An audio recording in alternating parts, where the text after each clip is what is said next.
Good morning everyone. चलिए, तो आज वीकेंड है, आज है सैटरडे और हमेशा की तरह शुरुआत करेंगे आज फिर से एक बार वर्ड्स ऑफ द डे से। और आज का जो आपका वर्ड्स ऑफ द डे जो पहला है वो बहुत इंपॉर्टेंट है, क्रॉस रोड्स। ये आपको इंग्लिश स्टोरी जब आप पढ़ेंगे तो उसमें आएगा क्रॉस रोड्स मीन्स चौराहा, ठीक है। और ये सिंगुलर नाउन होता है, वैसे नाउन के नोट्स में ये मैंने दे दिया हुआ है सिंगुलर प्लूरल की लिस्ट, उसमें ये है। चौराहा यूँ तो चार रास्ते जो जहाँ होते हैं, मतलब एक दो रोड कम से कम हो जो एक दूसरे को क्रॉस करता है उसको चौराहा बोलते हैं। चौराहा जहाँ चार राह जाता हो, चार सड़कें जाती हो, ठीक है, उसको क्रॉस रोड्स कहते हैं, ठीक है। तो हिंदी में मतलब एस लगा हुआ है, यहाँ सिंगुलर नाउन इसलिए लिखा कि एस लगा हुआ है, इसके बावजूद आप देखेंगे कि ये सिंगुलर है, ठीक है। अब आ जाइए, अगला जो है वो स्क्वायर। देखिए इसका उच्चारण पढ़ेंगे स्क्वायर, वैसे वही वाला स्क्वायर है जो हमारा वर्ग होता है ना, स्क्वायर रूट वर्गमूल होता है, वही वाला है, बट हम यहाँ सिर्फ इससे रिलेटेड मीनिंग लिखवाएंगे आज। हाँ, लेकिन उच्चारण उसका भी स्क्वायर है और इसका भी यही है। शहरों में खासकर चौक है ना, पब्लिक स्क्वायर। जनरली इसको डिफ्रेंशिएट करने के लिए, अलग करने के लिए पब्लिक स्क्वायर पढ़ते हैं इंग्लिश मूवीज़ वगैरह में या नॉर्मल बोलचाल में भी आजकल जो है वो चौक। देखिए चौक और चौराहा में थोड़ा सा अंतर है। चौराहों पर अक्सर चौक होते हैं बट हर चौक पे चौराहा नहीं हो सकता। चौराहा आपको बता दिया मैंने चार रास्ते वाले, जबकि चौक किसी भी रास्ते के किसी भी पार्ट में कहीं भी चौक हो सकता है। अक्सर ये माना गया है कि जैसे एक से अधिक रास्ते यदि जाएँ तो उस जगह ये होता है कि अधिक से अधिक लोग आएंगे, इसलिए चौक मतलब चौराहे पे चौक ज़्यादातर होता है, क्योंकि चार जगह से लोग आएंगे, चार तरफ आने जाने वाले लोग होंगे, बाकी कहीं भी हो सकता है। चलिए, एक चीज़ और भी है कि ऑल्सो चौक, यानी हिंदी में भी CHOWK भी हम कह सकते हैं। अगला है ट्रैम। ट्रैम ऑल्सो ट्रैम के कार, यानी ट्रैम कार भी पढ़ते हैं। ट्राम गाड़ी ये क्या होती है, शायद आप में से बहुत कम लोगों ने देखा होगा, मैंने देखा है बट चढ़ा नहीं हूँ। कोलकाता में ये आपको सबसे पहले जो है वो चला था, जैसे आज का मेट्रो है, लेकिन ये मेट्रो और इसमें अंतर है। ये जैसे सड़क के बीच में डिवाइडर होता है वैसे डिवाइडर होता है। आपने कई फिल्मों में देखी होगी, वहाँ तो थोड़ा मॉडर्न टेक्नोलॉजी का रहता है। सड़कों के बीच में समझिए एक या दो या तीन डब्बे वाली ट्रेन जो चलती है उसको ट्रैम गाड़ी कहते हैं।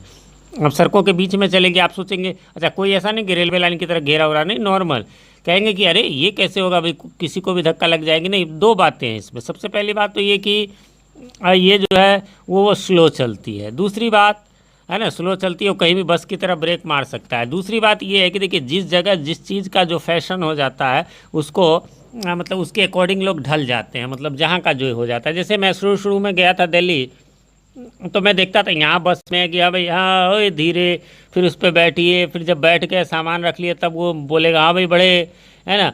और दिल्ली वगैरह में मैं देखता था यूँ शू गाड़ी आई रुकी, उस पर आप जल्दी जल्दी रखना है, नहीं रखा तब भी वो सीटी मारेगा, मतलब देखता है, ऐसा नहीं है, बट वो एकदम आपको फास्ट होना होगा।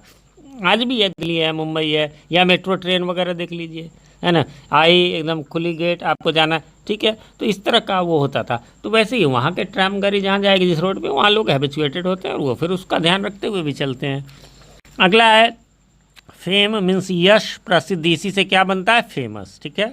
अगला फिर है लास्ट है आज का डमी। डमी मीन्स प्रतिरूपी या पुतली, जैसे पुतला का पुतली, वैसे ही ये आप अक्सर देखते होंगे जब मोबाइल आप लोग खरीदने जाते होंगे तो आपको वो पैकेट खोल के, डब्बा खोल के तो दिखाया नहीं एक चीज़। हाँ, तो मोबाइल से याद आया कि जो हमारा नेक्स्ट डे से वीडियो जाएगा या फ़ोटो जाएगा वो बेटर क्वालिटी का होगा, क्योंकि हमने भी एक नया फ़ोन लिया है A31 सैमसंग का। यूट्यूब में थोड़ा प्रॉब्लम हो रहा था, वैसे ये मोबाइल भी सैमसंग का पिछले 3 सालों से मैं इस्तेमाल कर रहा था, 3 साल 1 महीना और तकरीबन 7 दिन, यानी पूरे सवा महीना, 3 साल सवा महीना का हो गया था।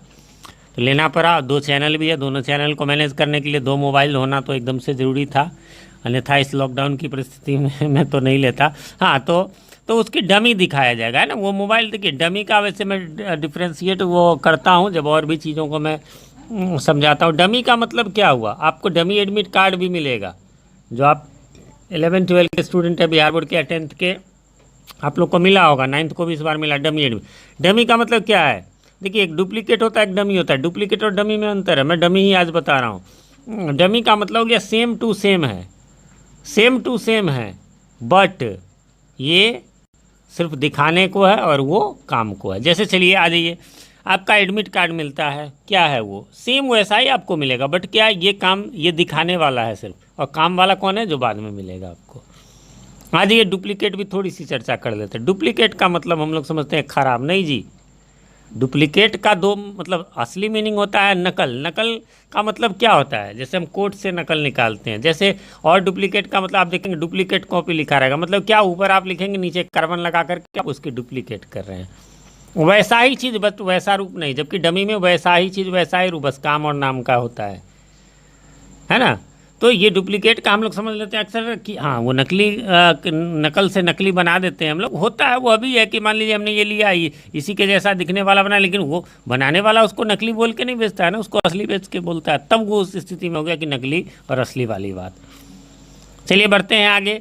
जैसा कि मैंने पिछले दिन बताया था आज हमारा पार्टिसिपल से रिलेटेड होगा। हालांकि इसमें एक चीज़ मैं ऐड करना चाहूँगा कि आपके जूनियर ग्रामर बुक में जो दिया गया है वो आपको थोड़ा सा मैं बता दूं, वो थोड़ा सा मतलब मीडियम लेवल का या लो लेवल का आप कह सकते हैं, जबकि हमने जो पढ़ाया था वो मीडियम टू हाई लेवल था, ये लो टू मीडियम लेवल का है। जैसे कि आप देख, अब जैसे बचपन में आप ए एन द का यूज़ पढ़ते हैं, ए एन का पढ़ते हैं, क्या पढ़ते हैं, वोवेल से पहले एन लगेगा, कॉन्सोनेंट से पहले ए लगेगा, लेकिन अब आप सब पढ़ चुके हैं ऐसा कुछ भी नहीं है कि वोवेल के पहले ए भी लग सकता है एन भी, कॉन्सोनेंट के पहले ए भी लग सकता है एन भी, बस हमें साउंड का ध्यान रखना। उसी प्रकार से आपको इसमें भी है, जैसे कि मैंने बताया था अभी हाल ही में, तो उसमें बताया था कि ये जो है वो एडजेक्टिव का काम करेगा, लेकिन चूंकि ये वर्ब का भी काम कर सकता है, हालांकि वर्ब होने पे ये फाइनाइट वर्ब हो जाएगा, इसलिए उससे छोड़ देते हैं हम लोग इस पर चर्चा। तो यहाँ यह समझ लिए कि या तो वर्ब का काम करेगा वो पार्टिसिपल होगा, या फिर एडजेक्टिव का काम करेगा वो भी पार्टिसिपल। जैसे ही वाज प्लेइंग, यहाँ क्या है, ये वर्ब का काम कर रहा है इसलिए यह भी पार्टिसिपल है।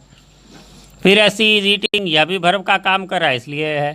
अब आप कहेंगे कि सर उस वाले ईटिंग में वो ईटिंग नाउन प्रोनाउन की तरह काम कर रहा था, पिछले दिन जो हमने जेड पढ़ा था उसमें वो वर्ब का काम नहीं कर रहा था बिल्कुल भी, ठीक है, लेकिन इसमें वर्ब का काम वाला है। जैसे ही हैज़ रिटर्न, यहाँ पर वर्ब का काम कर रहा है, भीतरी है इसलिए ये पार्टिसिपल है। द वर्क वाज डन, ये भीतरी है, यह जो है आपको पार्टिसिपल है।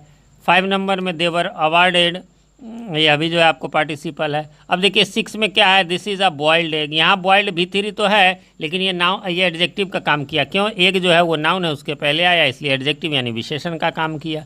जो विशेषण का काम, मेन तो विशेषण में हम लोगों ने यही पढ़ा था, एडजेक्टिव ऑफ क्वांटिटी यानी गुणवाचक विशेषण को छोड़ करके, क्वांटिटी बोल दिया मैंने, क्वालिटी यानी गुणवाचक विशेषण को छोड़ करके बाकी सब में जितने भी 9 काइंड्स है वो सब किसी न किसी नाउन के पहले आएंगे। उसी प्रकार से अगला ब्रोकन, ये नाउन चेयर के पहले आया इसलिए एडजेक्टिव का काम किया इसलिए यह भी पार्टिसिपल है। It is a burning issue, issue noun है इसलिए यहाँ पर बर्निंग भी जो है वो पार्टिसिपल होगा। ही वॉज सेटिस्फाइड, ये जो है तो ये तो क्लियर एडजेक्टिव का काम कर रहा है इसलिए यह जो है पार्टिसिपल है। He is an amusing man, तो ये अम्यूजिंग होगा, ये एडजेक्टिव का काम कर रहा है मैन के पहले, ठीक है। ऐसा ही 10 अगले दिन भी रहेगा। आज क्लियर हो गया तो आपको अगले दिन परेशानी नहीं होगी, अगले दिन बोले तो मंडे को जाएगा, ट्यूसडे के वीडियो में आप उस पर हम लोग चर्चा करेंगे। अगला जैसा आजकल हमारा चल रहा है वो है adverb of manner. Adverbs of manner आज एक ही पढ़ेंगे, ये थोड़ा सा बड़ा भी था इसलिए भी, और दूसरी बात सबसे भी है, जैसे एडजेक्टिव में आपने एक काइंड्स पढ़ा था, एडजेक्टिव ऑफ क्वालिटी जो मैंने अभी चर्चा की, हम लोग मेन उसी को समझते हैं, हालांकि होता तो बाकी और भी है, उसी प्रकार समझ लीजिए मेन यही है। हाँ और सब भी हैं, और ये भी नहीं समझ लेना है कि जैसे ऑब्जेक्ट वगैरह पहचानने के समय हम बोलते थे कि वाट और हुम से पहचान क्वेश्चन करना है, जो आंसर मिले वो ये है, बीच बीच में और सब आया, और हाउ वाला हो जाता था, ही स्पीक्स लाउडली, तो वहाँ लाउडली नहीं होता, तो वो हाउ से आ जाता, तो मैं उस समय हालांकि बताता था कि जो हाउ से आएगा वो एडवर्ब आएगा, उसी प्रकार का ये है।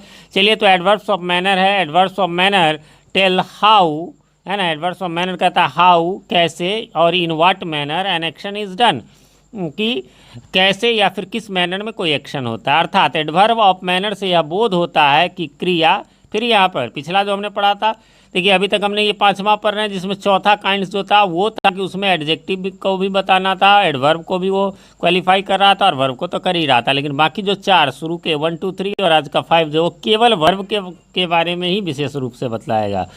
एडवर्ब्स ऑफ मैनर से यह बोध होता है कि क्रिया यानी कार्य जो है का संपादन कैसे या किस ढंग से होता है। जैसे ही रैन, यहाँ पर पूछेंगे दौड़ा, कैसे दौड़ा, तो फास्ट दौड़ा, किस ढंग से दौड़ा, तो तेज़ी से दौड़ा, इसलिए ये फास्ट जो है आपको एडवर्ब है, यानी एडवर्ब ऑफ मैनर है। शी शुड नॉट डू, उसे नहीं करना चाहिए, किस ढंग से, तो ऐसे। यहाँ सो मीन्स देखिए पिछले दिन भी सो था, आज भी सो है, अगले दिन भी सो रहेगा, ठीक है। उस दिन था इट इज़ सो हॉट, है ना, बहुत इंटेंसिटी, है ना, क्वांटिटी बता रहा था, लेकिन आज है ऐसा के अर्थ में है, ठीक है। और एक दिन और आएगा इसलिए के अर्थ में। चलिए इसके क्लू के बारे में जान लेते हैं हम लोग। क्लू जो है वो कहता है दिए गए सेंटेंस में, है ना, दिए गए सेंटेंस में प्रिंसिपल या मेन वर्ब को पहचान कर, जो आजकल चल रहा था उसमें हाउ या इन व्हाट मैनर भी कर सकते हैं, मैंने केवल हाउ ही दिया, कैसे वो तो डेफिनेशन में था ही। तो कैसे से क्वेश्चन करने पर जो आंसर प्राप्त होगा वही एडवर्ब्स ऑफ मैनर होगा, ठीक है। एक चीज़ और नोट में है कि ज़्यादातर एडवर्ब्स ऑफ मैनर के लास्ट में एल वाई लगा रहता है, ये नहीं है कि सारे में ही लगा रहता है बट ज़्यादातर के लास्ट में लगा ही रहता है। चलिए अदर एग्जांपल्स भी इसमें आज बहुत सारे हैं, क्योंकि बहुत सारे का यूज़ होने वाला है, तो इन सबको भी हम थोड़ा सा जान लेते हैं। स्लोली मीन्स धीरे से, हार्ड मतलब तेज़ी से, ब्रेवली बहादुरी से, फुलिशली मूर्खता से, वाइजली बुद्धिमता से, लाउडली जोर से, साउंडली तेज़ी से, वैसे साउंडली का जैसे ही स्लेप्ट, साउंडली वो गहरी नींद में सो गया तो वहाँ गहरी नींद हो गया। बैडली बुरे तरीके से, केयरफुली सावधानी से, फ्लुएंटली फराटेदार से, ब्यूटीफुली सुंदरता से, क्लियरली साफ से, लविंगली प्रेम से, फेथफुली विश्वास से, सीरियसली मतलब समझ गए होंगे, सीरियसली मतलब क्या क्या इसका मतलब डीप उसके अर्थ में है, ध्यान में होगा ही, एग्जैक्ट हिंदी मेरे अभी ज़ुबान पे नहीं आ रहा है। कहते हैं कि अरे ही सीरियसली इल, वह मतलब जो है वास्तव में बहुत तेज़ी से जो है सो बीमार है। आई एम सीरियस, है ना, कहते हैं इसी से बनता है कि मैं सीरियस होकर बोल रहा हूँ। अग्रीएबली राजी खुशी से, सर्टेनली निश्चित रूप से, वेल मतलब अच्छे से, डाउटफुली शंका से, फर्मली जो है वो एकदम डिटरमाइंड होकर के, संकल्पित होकर के। सो मीन्स दोबारा अदर एग्जांपल्स में वो ऊपर वाला तो नहीं आना चाहिए, लेकिन यहाँ मैंने लिख दिया कि सो माने यहाँ पर ऐसा होगा। इस प्रकार से आज का जनरल सिलेबस यहीं पर समाप्त होता है। और अब आगे आज हम लेकर आए हैं बिहार बोर्ड के 11th के स्टूडेंट्स के लिए जो हमने पढ़ा था एक पोम जिसका नाम था stopping by woods on a snow evening, उसके समरी को। तो जैसा कि आप सब जानते हैं वीडियोज़ में इसके तो आपको अपलोड करके आपको भेज ही दूंगा, ग्रुप में भी जाएगा अभी, और साथ में आपको जो है वो लिंक भी आपको आई बटन में मिल जाएगा। तो हम यहाँ पर सिर्फ रीडिंग आपको करवा देते हैं, आराम से रीडिंग करें। Stopping by woods on a snowy evening is a very beautiful poem. It has been composed by an eminent poet, Robert Frost. On a snowy evening, the speaker was traveling on his horse through the lonely woods forest. This time he stops there to enjoy the beauty of snow-covered woods. He was assured that the owner of the woods won't see him at his house, as his house is in the village far from there. His horse finds it strange to stop there between the woods and a frozen lake without a farmhouse near. So he gives his harness bells a shake to ask if there has been a mistake. The only other sounds in that evening were the sounds of easy wind and the falling snow. The woods were dark and deep, and the speaker found it lovely. He wanted to stay there longer but could not do so. He had promises to keep and a long way to go before sleep or rest. So he goes away. इस प्रकार से ये समाप्त हो गया। इसके word meanings रहते हैं जिससे कि आपको हेल्प मिलता है ना, उसके मीनिंग, उसके प्रोनाउंसिएशन और उसके हिंदी को पढ़ने में। तो इसकी सहायता से आप पढ़ें। बहुत जल्द, मैं तो कल हालांकि पहुँचा गया था, कोई भी लोग नहीं आए, बहुत जल्द मैं इनके हार्ड कॉपीज़ को अगले सप्ताह में आप लोगों को दे दूँगा, तो उससे आप पढ़ लेना। फ़ी जमा करने के लिए तो कोई नहीं आते हैं, इसके लिए उम्मीद करता हूँ आप लोग आएंगे। चलिए तो फिर मिलते हैं अब ट्यूसडे को, तब तक के लिए हैव अ नाइस डे।